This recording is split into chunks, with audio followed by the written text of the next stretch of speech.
নমস্কাৰ আপোনালোকক পুনৰবাৰ ইজি টু ষ্টাডি চেনেলৰ অন্য এটি ভিডিঅ'লৈ আপোনালোকক স্বাগতম জনাইছোঁ। আজিৰ এই ভিডিঅ'টিত আপোনালোকৰ মাজলৈ কেইটামান সাধাৰণ জ্ঞানৰ কুৱেশ্যন এনচাৰ লৈ আহিছোঁ আৰু এই কুৱেশ্যন এনচাৰসমূহ আপোনালোকক আগন্তুক আহি থকা বিভিন্ন প্ৰতিযোগিতামূলক পৰীক্ষাসমূহত সহায় কৰিব। গতিকে আপোনালোকে ভিডিঅ'টো সম্পূৰ্ণৰূপে চাব। আজিৰ ভিডিঅ'টোৰ প্ৰথমটি কুৱেশ্যন হৈছে অসম আন্দোলন কেতিয়া আৰম্ভ হৈছিল? অসম আন্দোলন কেতিয়া আৰম্ভ হৈছিল? অপশ্যনৰ ভিতৰত শুদ্ধ উত্তৰটো হৈছে অপশ্যন নম্বৰ এ 1979 চনত। মনত ৰাখিব অসম আন্দোলন 1979 চনত আৰম্ভ হৈছিল।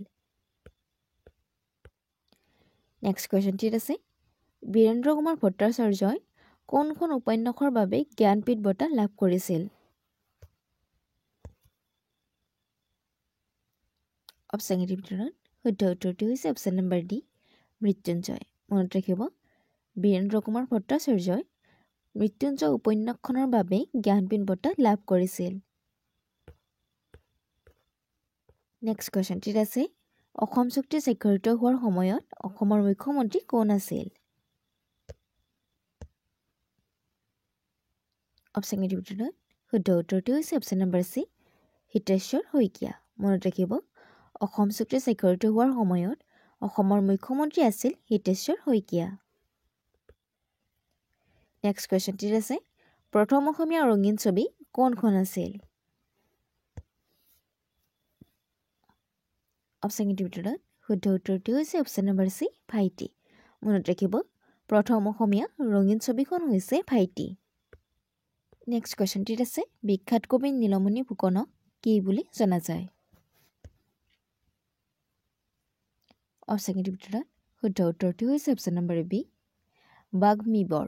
মনত ৰাখিব নীলমণি ফুকনক বাগ্মীবৰ বুলি জনা যায়, অৰ্থাৎ তেখেতে বাগ্মীবৰ বুলি জনপ্ৰিয়। নেক্সট কুৱেশ্যনটিত আছে কোন চনত ফুলগুৰি বিদ্ৰোহ সংঘটিত হৈছিল?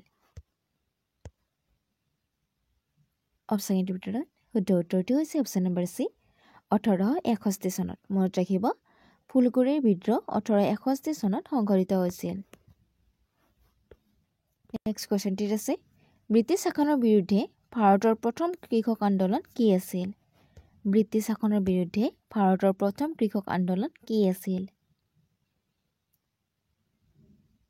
অপশ্যনৰ ভিতৰত শুদ্ধ উত্তৰটো হৈছে অপশ্যন নম্বৰ বি ফুলগুৰি থিওৱা। মনত ৰাখিব ব্ৰিটিছ শাসনৰ বিৰুদ্ধে ভাৰতৰ প্ৰথম কৃষক বিদ্ৰোহ আছিল ফুলগুৰি থিওৱা। নেক্সট কুৱেশ্যনটিত আছে ব্ৰিটিছ শাসনৰ বিৰুদ্ধে অসমত হোৱা প্ৰথমটো কৃষক বিদ্ৰোহ কি? অপশ্যনৰ ভিতৰত শুদ্ধ উত্তৰটো হৈছে অপশ্যন নম্বৰ এ ফুলগুৰি থিওৱা। মনত ৰাখিব ব্ৰিটিছ শাসনৰ বিৰুদ্ধে অসমৰ লগতে ভাৰত আৰু অসমৰ দুয়োটাতে প্ৰথম কৃষক বিদ্ৰোহ হৈছে ফুলগুৰি থিওৱা। নেক্সট কুৱেশ্যনটিত আছে আৱৰ্জনাৰ ভূমিৰ নিয়ম নিম্নলিখিত কোনজন আয়ুক্তৰ অধীনত গৃহীত হৈছিল?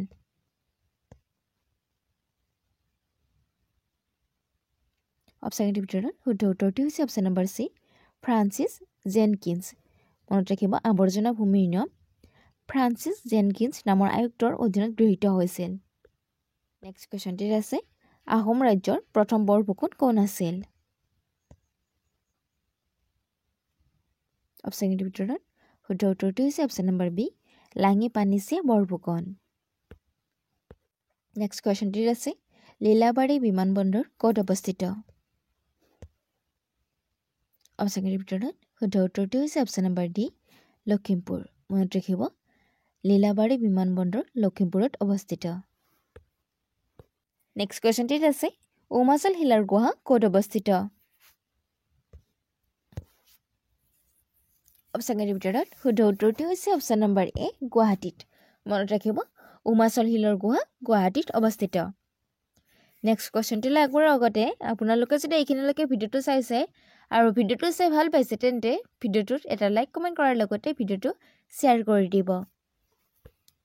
নেক্সট কুৱেশ্যনটিত আছে ITCZৰ অৰ্থ কি?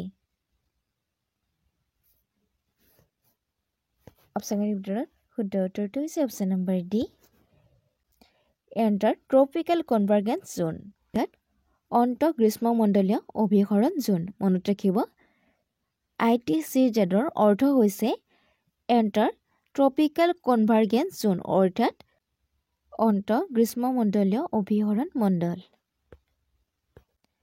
নেক্সট কুৱেশ্যন, পাংগং টছ হ্ৰদ ক'ত অৱস্থিত?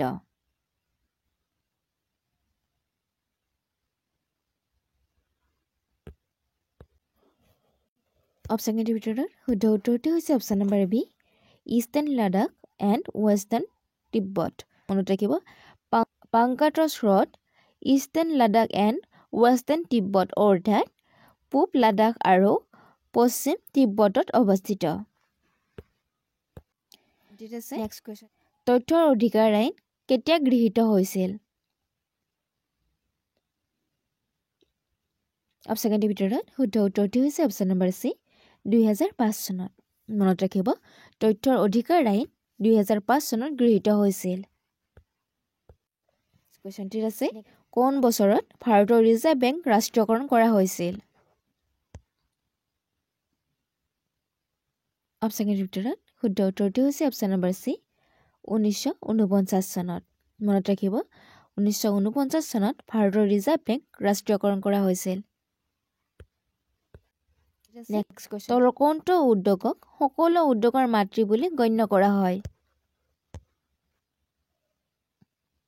অপশ্যনকেইটিৰ ভিতৰত শুদ্ধ উত্তৰটো হৈছে option number C, iron and steel industry. মনত ৰাখিব, আইৰণ এণ্ড ষ্টীল ইণ্ডাষ্ট্ৰীক সকলো উদ্যোগৰ মাতৃ বুলি কোৱা হয়।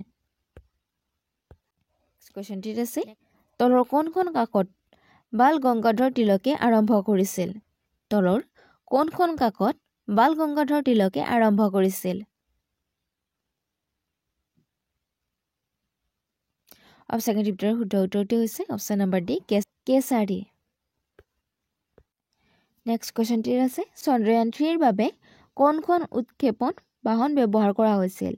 চন্দ্ৰয়ান 3ৰ বাবে কোনখন উৎক্ষেপণ বাহন ব্যৱহাৰ কৰা হৈছিল?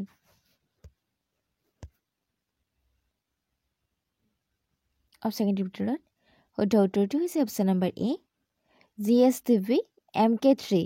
মনত ৰাখিব, চন্দ্ৰয়ান 3ৰ বাবে GSTV MK3 উৎক্ষেপণ বাহন ব্যৱহাৰ কৰিছিল।